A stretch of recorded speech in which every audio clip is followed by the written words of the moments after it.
कैलाश पर्वत पर गणेश भगवान बैठे हुए थे और वहाँ एक छोटा सा चूहा आया और गणेश जी से कहने लगा।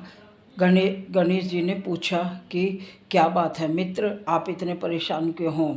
वह बोला कि मेरा सब मजाक उड़ाते हैं और मैं क्या करूं, मैं बहुत परेशान हूं, कोई भी मेरी इज्जत नहीं करता।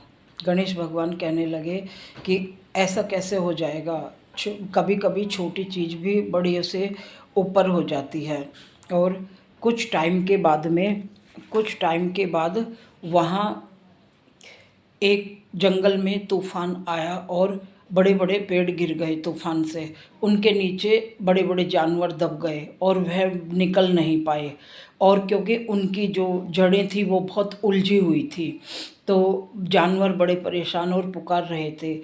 तब उस समय गणेश भगवान जी ने उन्हें आदेश दिया कि जाओ तुम उनकी मदद करो, यही टाइम है कि तुम अपना परिचय दो कि छोटा बड़ा कोई नहीं होता है, सब काम के होते हैं। तब वह चूहा गया और जाकर उसने अपने तेज दांतों से पेड़ की जड़ें काट दी और सारे जानवर बाहर निकल आए। और उसके बाद में शेर ने हाथ जोड़कर चूहे से माफ़ी मांगी और कहा कि मुझे माफ़ कर दो दोस्त, मैंने तुम्हें छोटे समझने की गलती करी, लेकिन छोटे भी कभी कभी बहुत बड़े काम की बात कर जाते हैं। और हाथी भी निकल के आया। जैसे जैसे सभी जानवर वहाँ से निकलते गए और वह चूहे से हाथ जोड़कर माफ़ी मांगने लगे और कहने लगे कि दोस्त हमें माफ़ कर दो।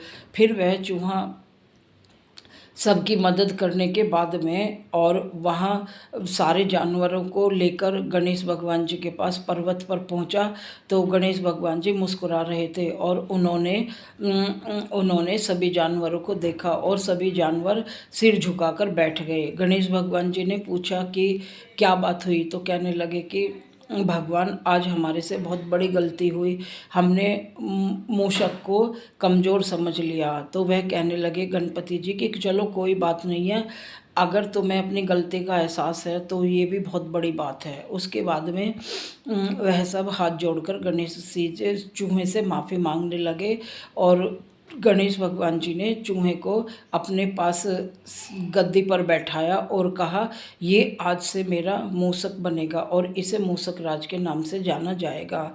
और ऐसा आशीर्वाद गणेश भगवान जी ने उनको दिया और वह बड़ा खुश हो गया और सारे जानवर को बोला तुम्हारे लिए सबसे बड़ी सीख यही है कि कभी भी किसी को छोटा मत समझो। कभी कभी छोटे भी बड़ों से ऊपर दिमाग रखते हैं और कोई काम अगर बड़ों से नहीं होता है तो छोटे उसको हल कर देते हैं। इस तरह से सब मूसक राज की जय जयकार बोलते हुए अपने जंगल को वापस चले गए और गणेश भगवान जी ने मूसक राज को अपना वो बना लिया और वह हमेशा उनके साथ ही रहने लगा। तो इस प्रकार दोस्तों, अगर ये आपको कहानी अच्छी लगी है तो कृपया लाइक करिए। मिलते हैं कल अगली कहानी के साथ में। जब तक गणपति बाबा मोरया।